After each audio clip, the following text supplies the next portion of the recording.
আসসালামু আলাইকুম। আমি এখন দাঁড়িয়ে আছি একটি বেগুন ক্ষেত্রে। একটি বেগুন ক্ষেত্রে কিছু সমস্যা দেখা দিয়েছে।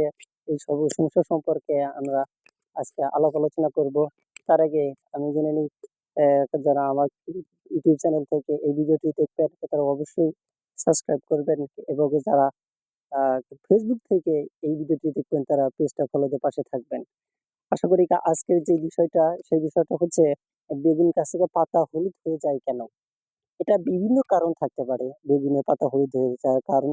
আমরা অনেকেই ধরতে পারি না, বা অনেকে বলে দেয় যে এই বেগুন গাছের পাতা হলুদ হয়ে যাওয়ার কারণ হচ্ছে উম, আহ, সারের অভাব হতে পারে, বা খাদ্যের ঘাটতি দেখা দিতে পারে, পানির অভাব দিতে পারে, অথবা রোদ্রে খরা, প্রচন্ড রোদ তাপমাত্রা খরার পরিমাণ যদি বেশি হয় তাহলে এই পাতা হলুদ হয়ে যেতে পারে। আবার আহ, দেখা যায় যে অতি তাপমাত্রায় সার প্রয়োগ করার পরে এই পাতা হলুদ হয়ে যেতে পারে। তো এই হলুদ হয়ে যার কারণে আরো বেশ কিছু আহ আপনার একটা সমস্যা দেখা দেয়, যে কারণ আছে। সেই কারণগুলো যদি আমরা খুঁজে বের করতে না পারি তাহলে এই ধরনের আহ রোগ থেকে আমরা বেগুন গাছকে রক্ষা করতে পারবো না। পরবর্তীতে আমাদেরকে বেগুনগুলো সবগুলো নষ্ট হয়ে যাবে। তা আসুক, এই পর্যায়ে আসুক, আপনার আসলে বেগুনের আসলে মূল কারণটা কি? মূল কারণটাই হচ্ছে আপনাদের আসলেই যারা এই বিষয়কে যারা গবেষণা করেন, বা এই বিষয়কে যারা সমাধান দিয়ে থাকে, তো অবশ্যই তাকে এই বেগুনের বাগানে এসে আপনাকে অবশ্যই দেখে আপনাকে সমস্যার সমাধানে দিতে হবে। সেটা হচ্ছে যে আমি এই যে বেগুনের ক্ষেত্রে আমি আসছি আজকে। এই যে এই পাশে বেগুনের ক্ষেত্রে দেখলাম, বেগুনের পাতাটা মাঝে মধ্যে, সবগুলাই না, এর নাকি বেশ কিছু মাঝে মধ্যে কিছু কিছু জায়গায় বেগুনের পাতা হলুদ হয়ে গেছে। এর মেয়ের কারণ হচ্ছে এই পাতা উল্টানো এর পাশে দেখা যায় যে কিছু কিছু সাদা সাদা মাছি পোকা, যেটাকে বলা হয় সাদা মাছি পোকা বা শোষক পোকা। এই শোষক পোকা বিভিন্ন প্রকার আছে। একটা হচ্ছে সাদা মাছি, একটা হলো মাকড়সা। এইরকম সবগুলো বলা হয় শোষক পোকা। এরা শোষক পোকা কিভাবে এটা কাজ করে? যে এরা যখন পাতাতে আসে, পাতাতে যখন এরা আক্রমণ করে, তখন এই পাতার রস তারা চুষে খেতে থাকে। যার কারণে পাতা ধীরে ধীরে কুকড়া মুকড়া হয়ে যায়, হলুদ আকার ধারণ করে, এবং এই গাছ ধীরে ধীরে আসলে দুর্বল হয়ে যায়, এবং দুর্বল হয়ে থাকে, এবং ফলনের বৃদ্ধি একদমই কমে যায়।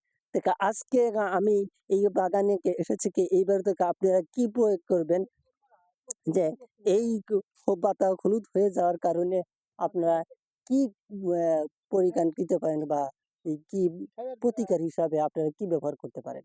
এই বিষয়কে আমরা আজকে বলবো যে আপনারা যেই ওষুধটা ব্যবহার করবেন সেই ওষুধটা আপনার নাম হচ্ছে এমিটাফ। এই ওষুধটা যদি আপনারা প্রতি লিটার হারে 1 মিলিলিটারকে মিশিয়ে আপনাদেরকে 7 দিন অন্তর একবার স্প্রে করবেন। তারপরে প্রথম 7 দিন দেওয়া 1 দিন দেওয়ার পর 7 দিন অপেক্ষা করবেন।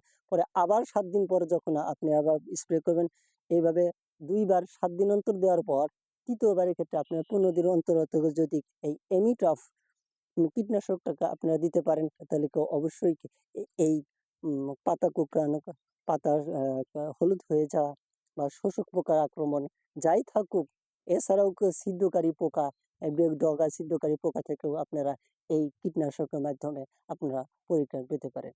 তো সর্বশেষ পর্যায়ে এই যে আমার সাথে এই যে আমাদের কৃষক ভাই আছে, তার সাথে আমি কথা বলেছি যে তিনি এই পাতা হলুদ হয়ে যাওয়ার পরে তিনি কি কি প্রয়োগ করছেন, আমি তার কাছ থেকে শুনবো।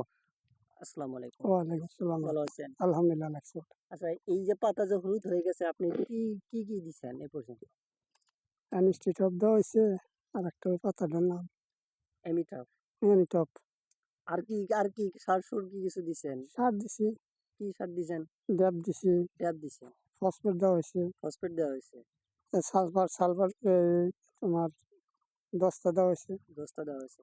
আচ্ছা, সেঞ্জেটা কোম্পানি দস্তা দেওয়া হয়েছে। আচ্ছা।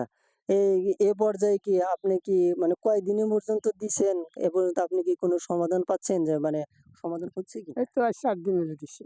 4 দিন হলো হুম। দিছেন। আরো কিছুদিন পরে অপেক্ষা করেন, তারপরে অবশ্যই আপনাকে এই যে অ্যামিস্টার টপ দেওয়া হয়েছে। অ্যামিস্টার টপ যেটা ছত্রাকনাশক, তারপরে আমি অ্যামিটাপ, এটা হলো কীটনাশক।